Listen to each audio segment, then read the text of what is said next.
Well, this is a day for spirit, a day for some real pep. Thank you, Jax.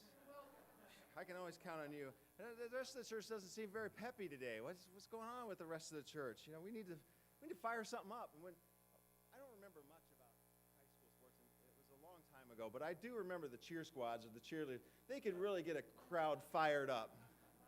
This is how I never thought about this until yesterday when I was putting this together about how old this cheer must be. In fact, my wife didn't know it. Do you know it? 2 bits, 4 bits. Hey, 6 bits, $1. All for New Hope. Stand up and holler. Let me explain that to the kids. Bits is money. It's not things in a computer. I know. That's how old we are. Even if we didn't use bits, where did that come from? How come y'all didn't stand up and holler? But thank you for hollering just the same. Remember, all sports are liturgical. Remember that all cheer squads are like cantors. Remember the liturgical responsorials that you used to do between crowds? We still do them today. In fact, it's kind of interesting. It still holds on. Hey, New Hope! We've got spirit. Yes, we do. We've got spirit. How about you? Then the other team stands up. We've got spirit. Yes, we do. We've got spirit. How about you? And then until the old people are standing up, everybody's saying, how about you? Until the team that wins is the one that has the most oxygen and tenacity. Until the other team's exhausted and they sit down. That's the stuff of today. That's what this day is about excitement, about pep, being emboldened. We all dressed in red. I almost took my jacket off so we looked like, I don't know how many there were, but whatever, triplets or whatever. Dressed in red. There's something kindled. The early church is set ablaze. The church is fired up, and those early disciples are unleashed. No, they're not unleashed. That makes it sound like they're eager to get off the leash. They're pushed onto the world stage, empowered by the Spirit of Christ living in them. But it wasn't just a day. I just don't like that in our liturgical calendar we have one day of red. Next day of red, unless we do all the saints' days, and we're just Lutheran light, so we don't do all those saint days, we won't get red again until Reformation Day, which is like October 30th or something this year. What? We should have red at least for a month. Our Methodist friends used to just, go crazy and leave red up for a month. That's what crazy is in liturgical churches. But it wasn't just a day. We make the mistake if we think that Pentecost was just a day. Like we say today is the day of Pentecost. The disciples left the upper room to proclaim the resurrection of Christ in the streets, in Jerusalem, on a festival day, the Festival of Weeks. And people understood their preaching. That's even a miracle today. But it's not simply that the disciples got courage. It's not simply that people understood what they were saying. No, the Spirit elicited real and substantive change in those earliest followers. It's the same Spirit that is to bring real and lasting change among his followers today, the contemporary followers, us, New Hope.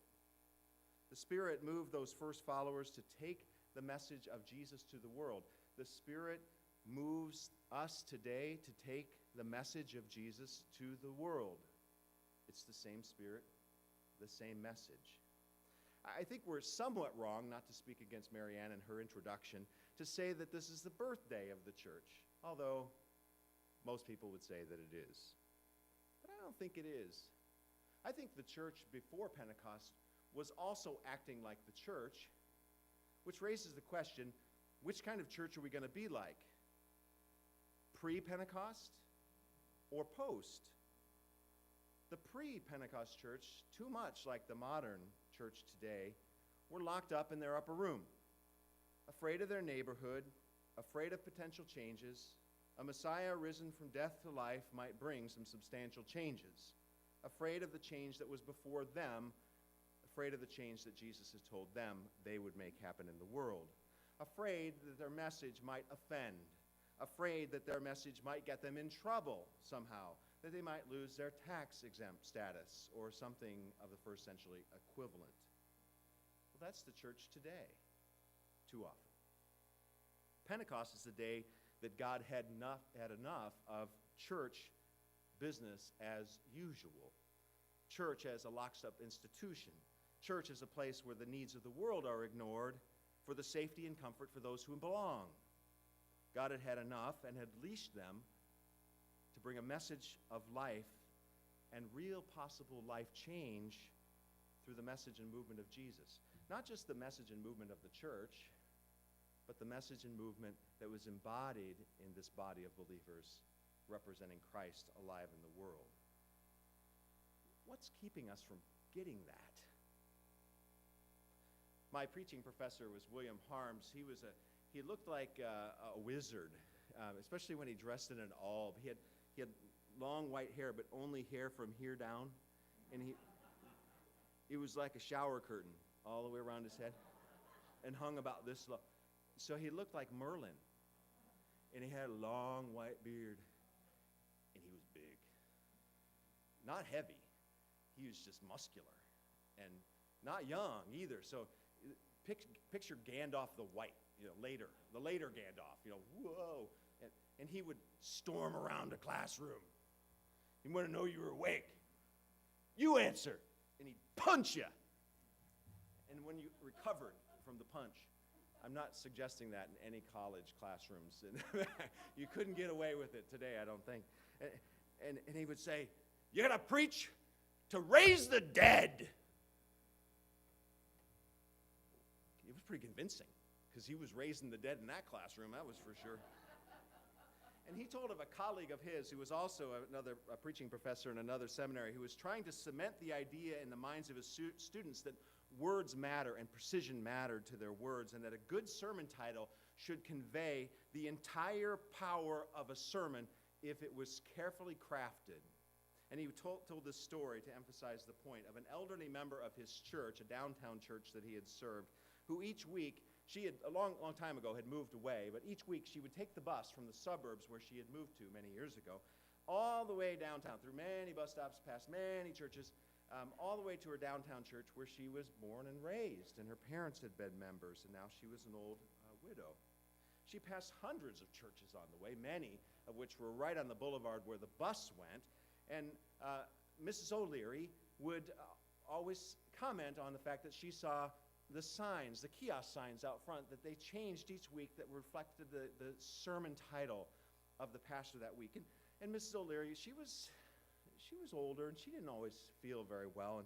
And so sometimes, if she wasn't feeling particularly well, she would get off the bus early and go to one of those churches that she passed. And she made that decision based upon a compelling sermon title. Miss O'Leary, if she showed up for church, came all the way to downtown church, the professor said, he knew that she was feeling particularly well, or that the sermon titles were particularly dull that day as she went by. And so the professor, then pastor of the church, and now a preaching professor, would say, "You've got to give a sermon title that would get Mrs. O'Leary off the bus." And that would be a criteria for judging how well a sermon would do. They'd preach a sermon, students would preach their sermon, and then he would sit them down and they would all critique it in a group, and he'd say, "What's the title of this that will get Mrs. O'Leary off the bus?" And that went on for years. It's surprising it never came up earlier. Some particularly feisty class had come through the seminary, and so one year a young sermon candidate for ministry had presented a sermon, and at the end, the professor said, "What title of the sermon are you going to give to get Mrs. O'Leary off the bus?" And he said, "The sign reads, 'There's dynamite under the bus.'" Something dynamic happened to that group of believers who, before this day, wouldn't leave the upper room for fear of lots of things. But on this day, God comes to them and confirms what Jesus had said and what he had done and who he was. and it was like dynamite under the bus. And they left the place of safety and security in order to bring the message of Christ risen from the dead. The disciples had still been gathering in that upper room. It was fascinating. 50 days. I don't know about you, but I don't know if I could spend 50 days cramped together in this room with all of you, as much as I really like you, but I don't know. Just think it would get a little tiresome. What do you think? I don't know. Some of us with louder personalities would get a little annoying, I imagine. The resurrection. That somebody was actually risen from the dead, and that they saw him, they touched him, they ate with him, they did a little bit of journeying with him. That somebody actually rose from the dead wasn't enough to motivate them. That in itself wasn't enough evidence for them to take this message of Jesus risen from the dead. I find that remarkable, because I think if any one of our beloved saints walked in there this morning, we would fall out. And it would probably be on the front page of the newspaper tomorrow with all of us with our various stories of what had happened. On this day, it's the day of Pentecost. It's from the Greek word for 50, penta, and it is actually a festival in the Jewish calendar. And so they were all gathered together. When Karen had to go through that list of all the places that they had been, why were they all gathered together? They were together for Pentecost. Not what we understand as Pentecost, but the Jewish festival of Pentecost. If you're a big purveyor of Leviticus, and I certainly would encourage you to read Leviticus, because it's, well, you'll get a big reaction from it. Leviticus 23 reads how the Jews would count 7 weeks of 7 days from Passover to the 7th Sabbath. Sevens were big in the Jewish understanding, or the 50th day, which is today. In Leviticus 23, we read about a harvest festival, Sukkot, or a festival of weeks is what it's also called, in which Leviticus 23 prescribes precisely the kind of offering that should be made to the temple. First fruits kind of offering. It's a stewardship thing.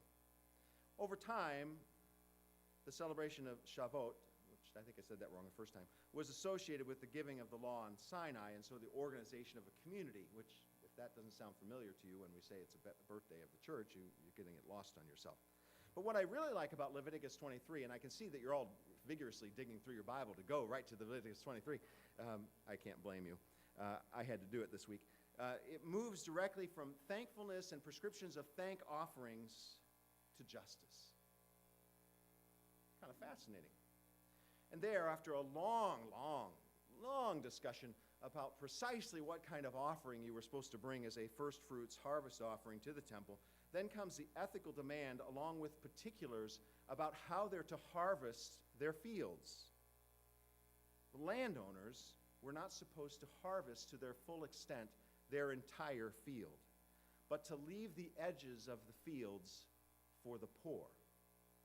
And as I understand it, the landless would then also go behind the harvesters, and occasionally it's even prescribed in the law that they would leave bundles of grain for those who had need to gather up for themselves.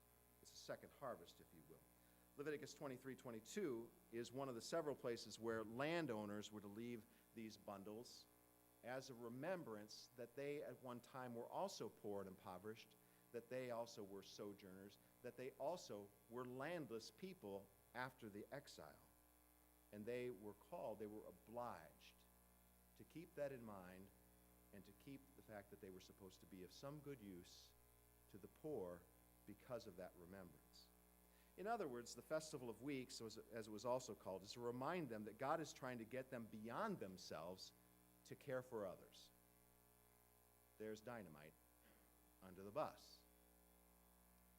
It's my hope that whatever else we might remember about the day of Pentecost or a celebration of Pentecost, it's not the red that we all wore, or the fact that Craig led a cheer from 100 years ago, but perhaps at the root of Pentecost is God's desire for righting things, God's desire to put to right everything that is wrong and broken in the world, that those who had been lifted out of poverty and slavery are also to be those who extend a hand to those who are still impoverished and enslaved, and that it's our obligation as God's people to do that.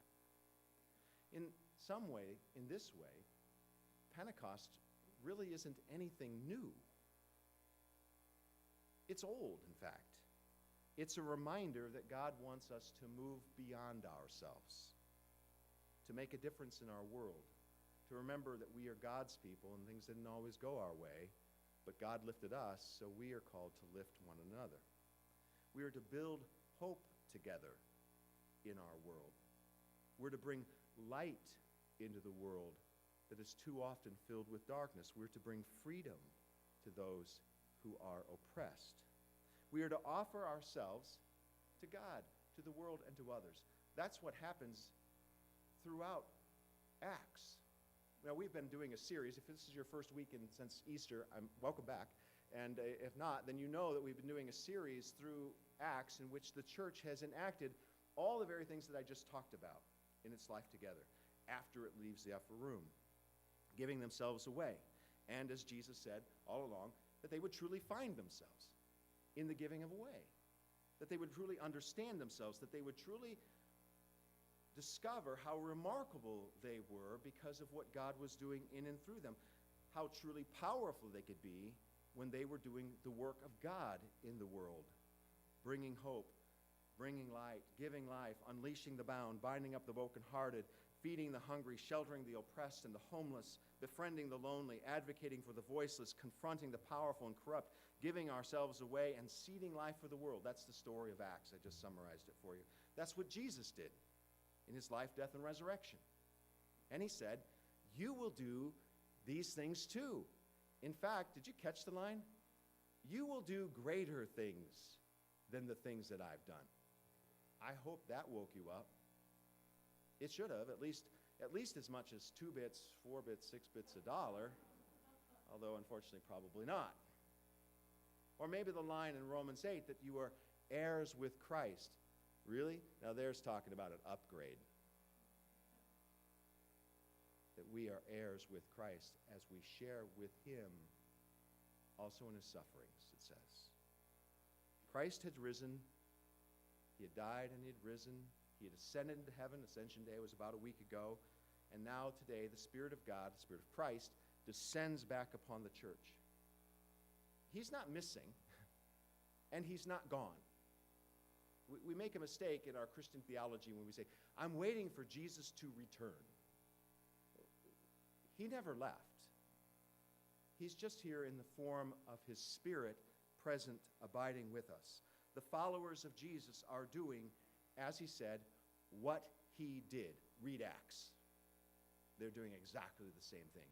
Raising the dead, giving sight to the blind, liberating the oppressed. Everything that Jesus did in his life, they are doing as well. The followers of Jesus are doing, as he said, even greater things than what he did. What do we mean by that? He healed the sick. He fed 5,000 people. He raised the dead. He advocated justice. What are we doing? We found hospitals, orphanages, hospices, shelters. We feed the hungry. I can't say hungry today. We feed the hungry, advocate for peace, strive for justice in the world, fight for the stewardship of creation, overturn the money changers and the power brokers of the world, fight slavery, racism, hatred, violence against women, against children, against all people imprinted with the very image of God upon us, and that is us all. And we do it every day by the thousands, by the millions. It's impressive to feed 5,000 on a hillside. But if you added up the accumulative feeding that the church does on any given day, it would be into the millions every day. Greater things than these will you do in my name by my Spirit. We see the Spirit of God pushing the disciples beyond their comfort zones. If you were with us, you saw it, the whole thing about kosher and unkosher, clean and unclean, who's included, who isn't, circumcision, non-circumcision, and how the church, through the power of the Spirit, blows through these comfort zones and these barriers to embrace the world with the message that God's love is free in the world, not captive to any institution, but is something that God desires for all of God's people. I was thinking recently about Elton Peterson. If you're new with us, you don't know Elton. He was a member of our church for many years. He died this past year. He'd grown blind before he'd actually become a member of this congregation through macular degeneration. And when we moved into a new building, it was the funniest thing. He was doing carpentry, which which was, you'd think would make you a little nervous about, a blind man built our church. And yet, he was one of those people who was caught up by the Spirit, that he knew that there was a call upon his life and that he was here for good use. One of the last conversations I had with him, he was literally on his deathbed. His eyesight was completely gone. He only really knew me by my voice. He could see a little bit out of the corner of his eye, but only in shadows. But he talked about how much he wished he could do more for his church, that he could do more for God. He's on his deathbed. He cannot walk, and he's blind. And his desire is to answer the call of Christ that is upon his life to be of good use. That man's my hero. He's a person driven by the Spirit, called to live beyond himself for the sake of Christ and the world. Which raises the question, what am I doing? Am I hearing that call? Do I feel that charge upon my life? What are we doing?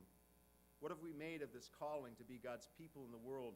What have we made of this gathering of Christ followers? We call it the church. Are we more like the pre-Pentecost church, or the one living in the unpredictable but powerful flow of the Spirit? Maybe we need to stop eating birthday cake on this day and start being the church, the movement of Jesus in the world. Because Pentecost really isn't about his birthday. It's about marching orders. It's not about cake or only comfort, although certainly God's presence in us, as I said in the children's time, is that. But it's also confirmation that Christ, who had died, is alive. He's right here in you. And what's in you is what the world needs. Can we find ways to be, as Peter retells the story of Joel, to be a community of prophets? Now, prophets, in the sense, isn't ones who make money. It isn't ones who foretell the future. That's not prophecy. That's soothsaying. Prophecies and prophets are those who speak for God.